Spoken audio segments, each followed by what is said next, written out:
Last week, we took delivery of our fencing and started our biggest job on the homestead to date, securing our entire 3-acre farm. We also built some shade cover for our struggling veggies that were being cooked by the hot spring sun. Although it's not going to win a design award anytime soon. And this week, we're back with another productive week, getting this filthy tank prepped for some summer dipping, clearing the land, improving our veg garden and continuing with the fencing. But before we do any of that, we're finally tackling a task that's been needed for months.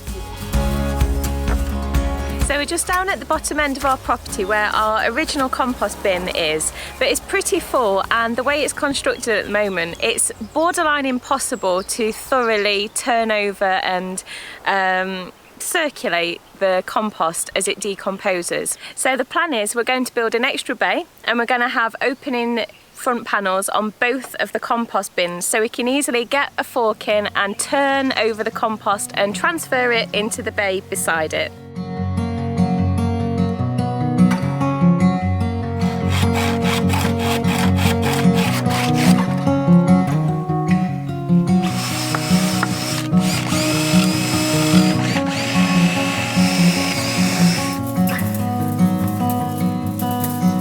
Good motion there, Ricky.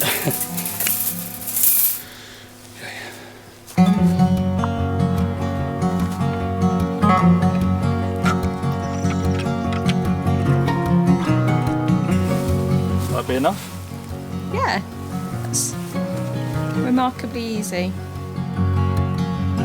Right, so we're just making some simple wire hinges. I suppose it's a hinge. All we've done is just drilled a hole through the middle of each of these pieces, kind of made a circle shape with the wire through the middle of it, tied it up at the ends. Nice and easy, simple solution, which is what we like.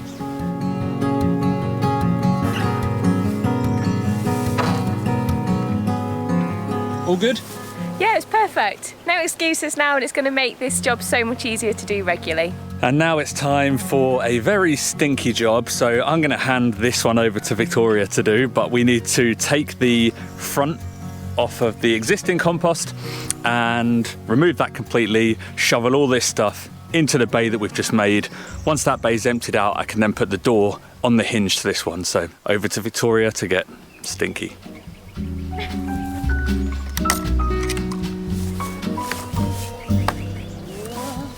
I can see a lot of worms, that's a good sign.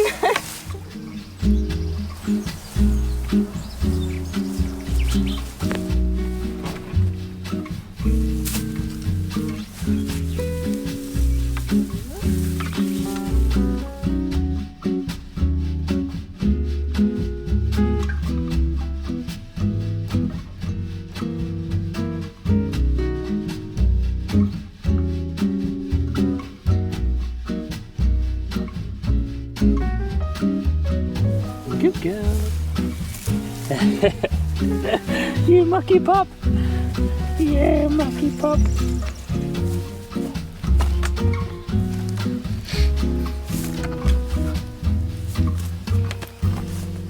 That was a bit stiffer.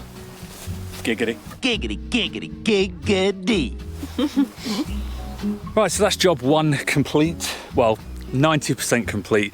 We need to put something in the middle where the two doors join, kind of some rotating lever or something that will just shut them both. I'll tell you one thing, it is absolutely scorchio today. It's 28 degrees, middle of April, which is pretty bonkers. And because it's gone from cold weather to hot weather so quickly, we are suffering a bit.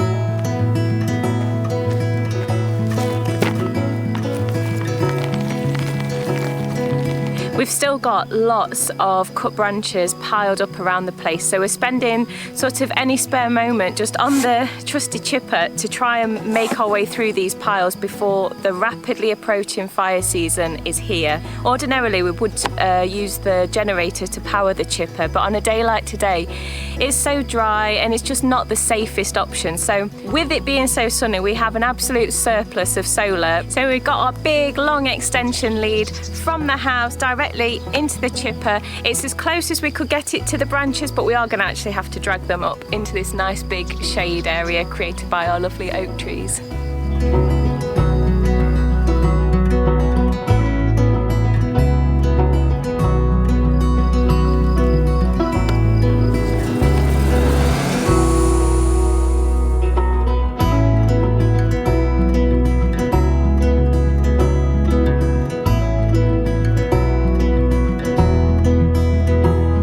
So while Victoria's been chipping, I have been inside doing the thankless task of trimming the dog's nails, which anybody else out there who's got a dog will probably share my pain because dogs never like it.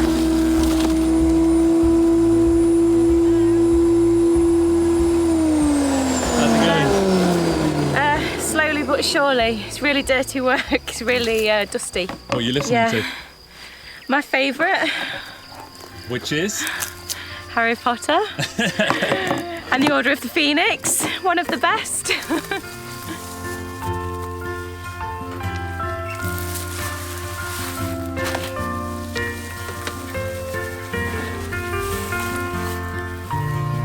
So I'm just using the chippings I've just made from the olive branches to mulch around these fruit trees. We planted them a few months ago and it's just a job I've not got round to, but hopefully come the summer it's going to keep more moisture in the ground, which can only be a good thing for these fruit trees.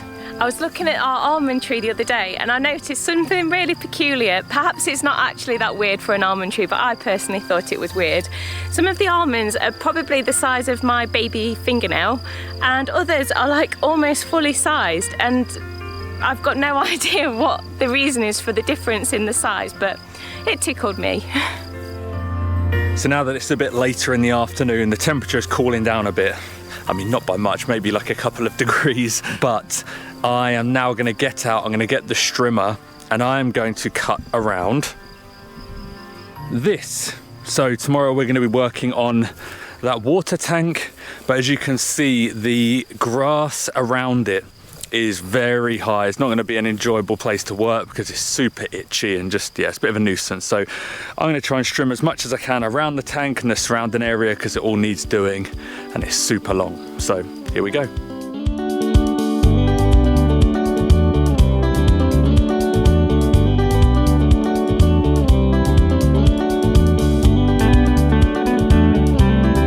Oh, this trimming is sending my hay fever. Doolally. I'll tell you somebody who's not going to be happy about all the grasses being cut, and that's little Poppy, because she loves jumping in, launching in, getting in the grass, trying to catch snakes, mice, anything she can. But it's got to go because it's a fire hazard, it's filled with ticks, which is no good for the dogs. Even though they're protected, it still irritates them. And now that the grass has seeded, they really are pretty lethal for the dogs. They stab them, they've got a way of getting in, and it's very uncomfortable for them. So the grass has to go. We're still leaving some areas with the wildflowers for the pollinators though.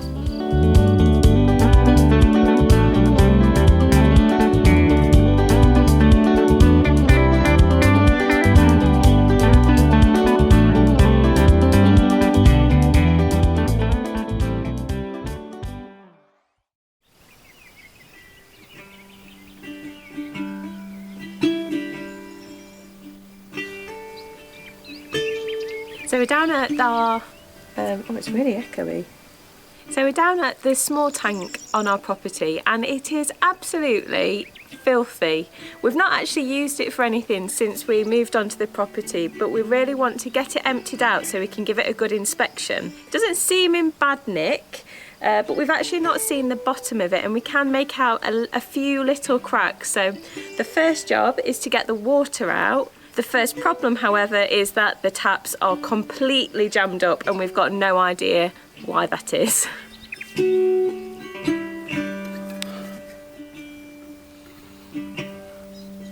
So there's actually two valves on this tank. We've got this one here, which is ever so slightly higher, and then there's one on the other side, which is kind of right at the bottom, and that's the one that we really want to open because that's going to drain out everything. But both of them seem to be seized up at the same point. You can get maybe, I don't know, a quarter of a turn on both of them and it does nothing. If I look up the pipe, I can see the valve is shut. Whether I turn this, it does nothing. I think they are seized up inside it. Doing a little research on Google, it seems like it's quite common with this sort of thing. And from what I can gather, these have both been over tightened.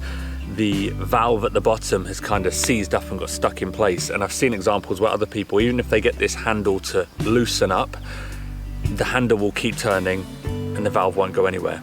I think ultimately these are probably gonna have to be replaced. I'm gonna go and get some grips and some spanners and see if we can try and get one open probably the other side, because that's the one we actually want. And then I think potentially before we renovate this, it might be a case of we've got to replace them.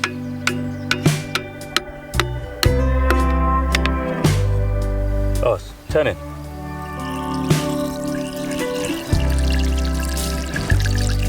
Well, that was easier than expected. For once. Yeah, it didn't normally go that way. There's so many doom and gloom stories of how if it won't open, the valve is probably knackered, but turns out it was just a little bit seized. So yeah, happy days. It's draining nicely, so maybe we'll leave that to drain.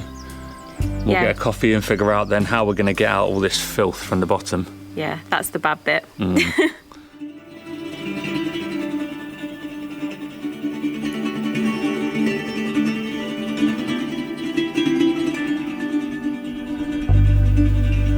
Yummy.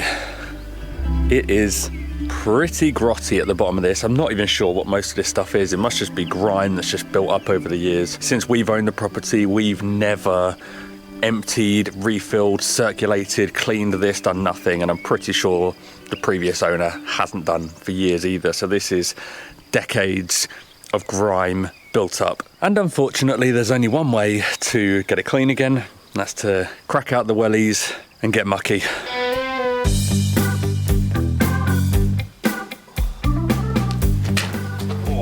Oh.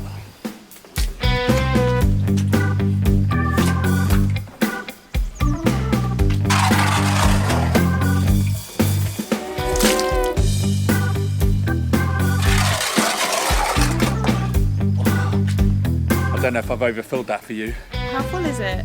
Pretty. Oh no. I'm never without my marigold. Oh my gosh.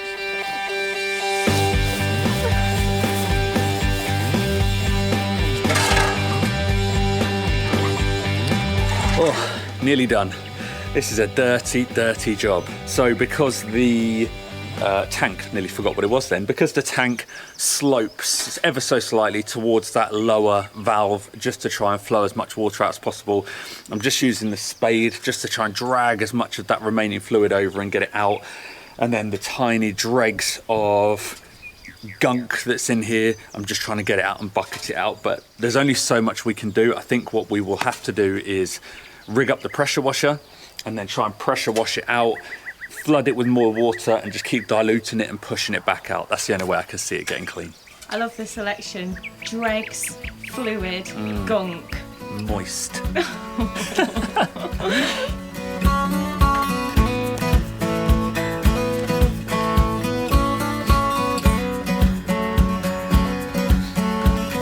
So we've just got the pressure washer rigged up to the IBC that's beside the veg garden.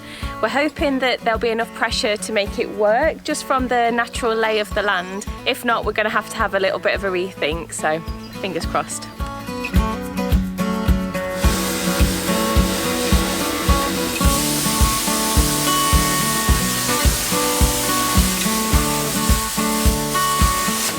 I just had a thought. Is this the first time you've ever used the pressure washer?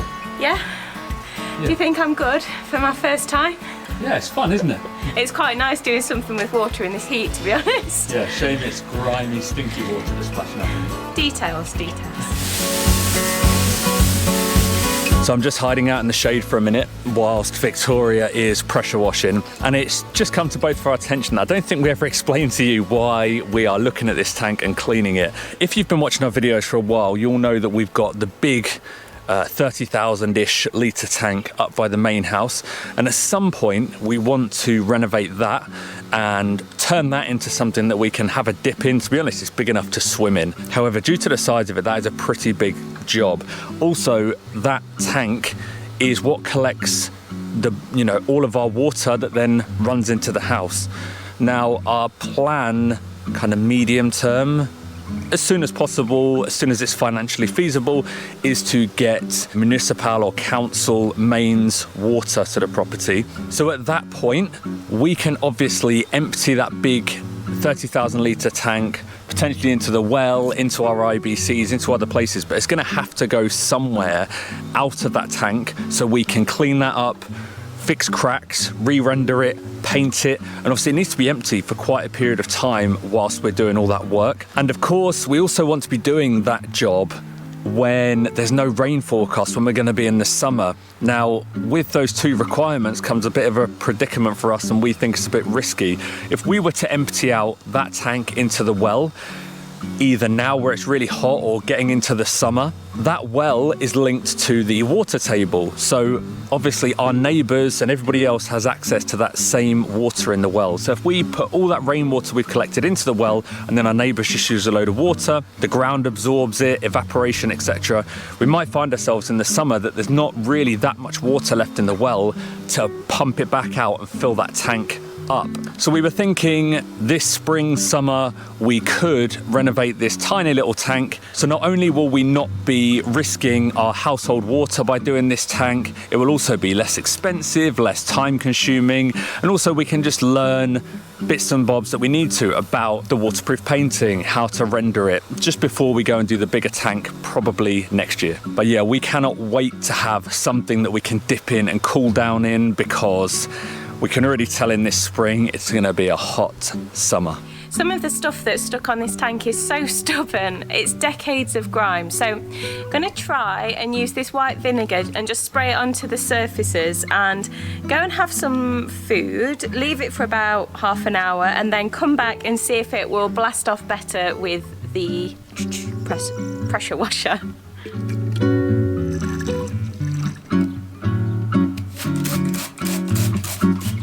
Okay, so the vinegar has been on for about 45 minutes now, so we need to give that a clean. It's actually dried out a lot in here whilst we've been having lunch, and it's really allowed us to see the damage. So on the floor, there are areas where it's kind of blistered and made a bit of an opening there, so we need to look at that. There's also a few hairline fractures on the side. Maybe we'll have to re-render or patch up some parts, and obviously we need to get the paint off the walls as well before we can put anything else over it. But that's a job for another day. Now we just need to give it one last clean and then move on.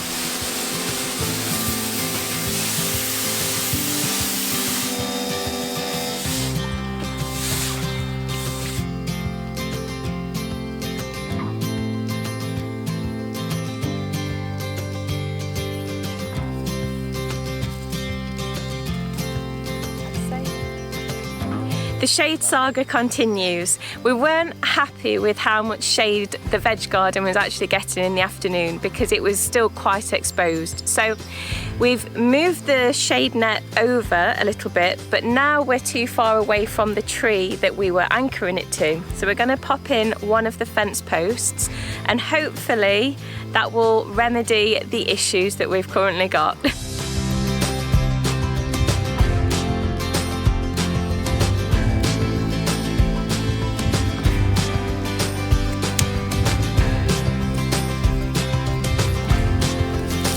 Of everything that we've got planted, the peas are definitely the star of the show, and I'm so pleased with how they actually are growing, but they do need some extra support. So I'm adding some more vertical strings to go in between the posts, and then I'm going to add some horizontal string going around to add even more support for them.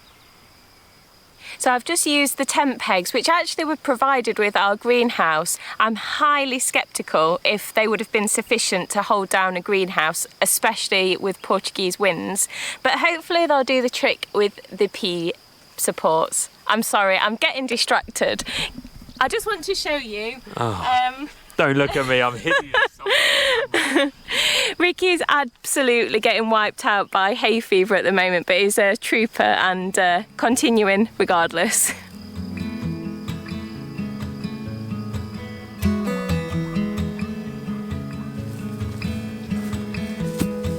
Right, it's a new day and we are back down at the bottom end of the property. I'm leaning on wooden posts, so that can only mean one thing: we are doing more fencing. Fencing.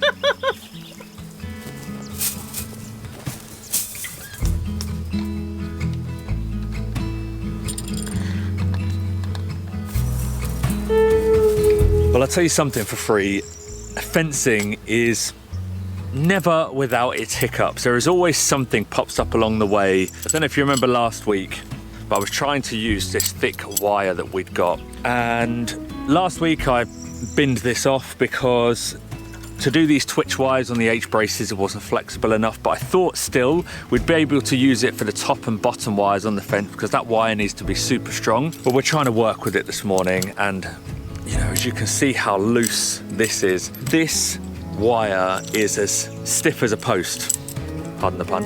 It's just not malleable at all. Trying to force it and put it, I have to really put effort into bend that over, and trying to double it back and do knots, it's just a bit of a nightmare. So although we've just started for the day, we're stopping already. I'm gonna have to run to the nearest fencing place, which is about a 45-minute drive, living in the countryside. And yeah, I'm gonna get a thinner wire. This one's 3, so we're thinking that 2mm will probably be malleable enough. Hopefully they'll have a few different options and I can test them out and give them a bit of a try before I buy. So while Ricky's out at the fence place, I'm going to work my way along the post line because we've noticed that there are going to be some obstacles in the way for us to actually put on the fence. So I'm going to remove as many lumps and bumps while Ricky's out as I possibly can. So hopefully we can hit the ground running when he gets back.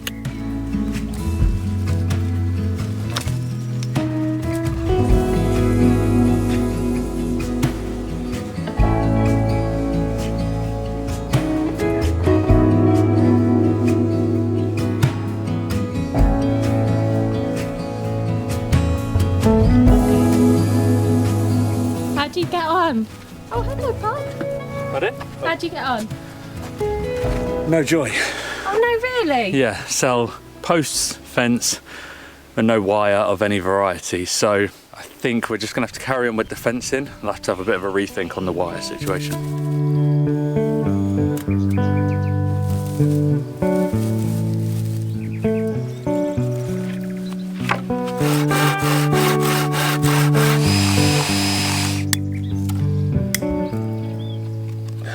We've trimmed off some of the kind of upright pieces on the fencing, and that's given us about a foot and a half of wire all along the end of this fence. Now what we need to do is get this in place, get it wrapped around the first post, and get tying some knots.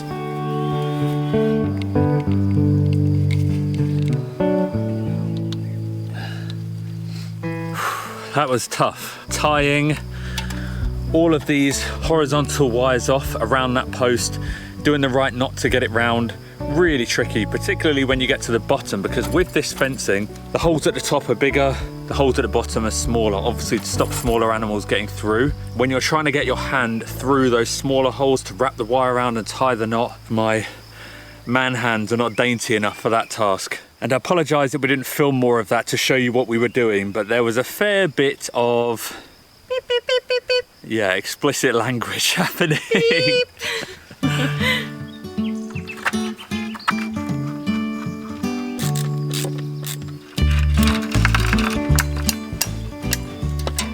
Okay, so we're having to improvise a little bit here because when we... Oh, no, I said. Ready for your close-up? When we... we don't have a proper metal like fencing clamp. You can buy specific ones for this that have little hooks inside to put the horizontal wires over. To be honest, I've not seen them anywhere in Portugal. We've gone DIY and made one just like we did when we did the fencing up around the house. Except for this one, I've made a bit wider to allow a bit more of a clamp on it.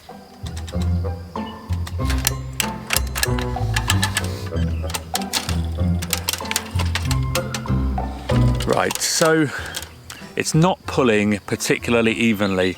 All the top and kind of down to probably the top 3/4 is really tight and good. I've just loosened it off now if it looks a bit loose here. The bottom, something is happening with it and it's all buckling out. Not really sure why. We've tried lifting the fence up, we tried pulling it certain ways, so we're gonna try and move down this where this handle is attached to the bit of wood and see if we can try and pull it a bit more from the bottom. Who knows, if that doesn't work, maybe we'll have to go back and do a bit of research and try again tomorrow.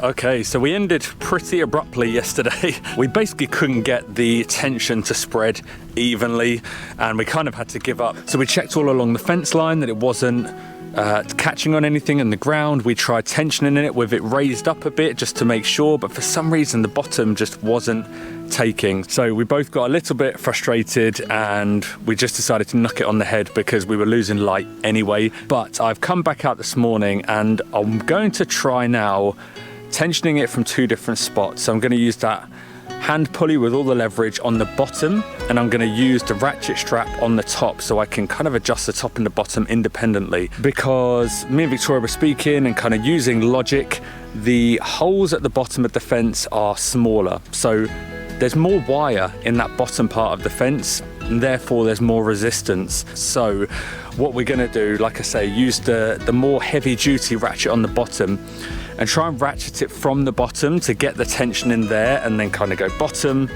then match the top to that tension, go back to the bottom again to adjust it. Also, where we tied the knots off at the other end, I think I might have tied them in the wrong place, whereas before I tied them after the first knot, this time I've tied them before so that knot won't get caught when the tension pulls. Hopefully the combination of these things is going to do the trick.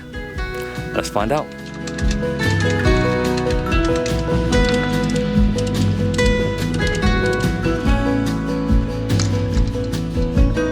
Well, that seems to have done the trick. It's tight enough. It's quite hard to tell with these. They say you don't want to over tighten it. You want to take out a fair bit of the bends in the wire, but you want to have it bouncy because you want to be able to put like a really taut top and bottom wire that you'll clip this fence to, and then the rest of it should have enough bounce that if an animal pushes on it, they can bounce back. So I think it's at that point. It's a bit tricky to tell properly because the way that these wires all come together, it's kind of on a hinge, so parts are still poking out because I haven't clipped it and held everything straight up on each post. So time's only going to tell once we get to that point.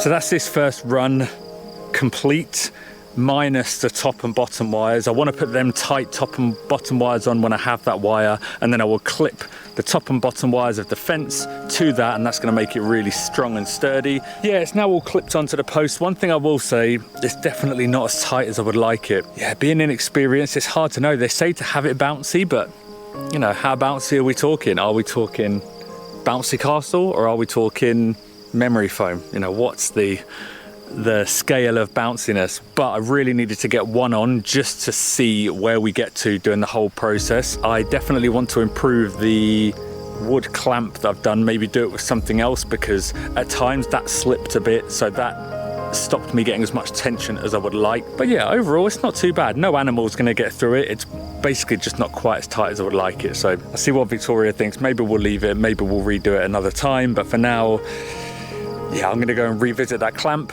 and then come back and do the other run another day. The next day, the sky turned grey with rain clouds rolling in for potentially the last rainfall we'll see until the autumn. As a result, the rural fire level dropped and we could now safely burn. So we took advantage of the opportunity and cleared as much of our tree debris as possible, as in 1 week's time, all land needs to be cleared before the critical fire period. Although it's looking unlikely, we're both praying for more rain over the coming month. If it doesn't come, it's going to be an even drier summer than usual, and that's a scary prospect.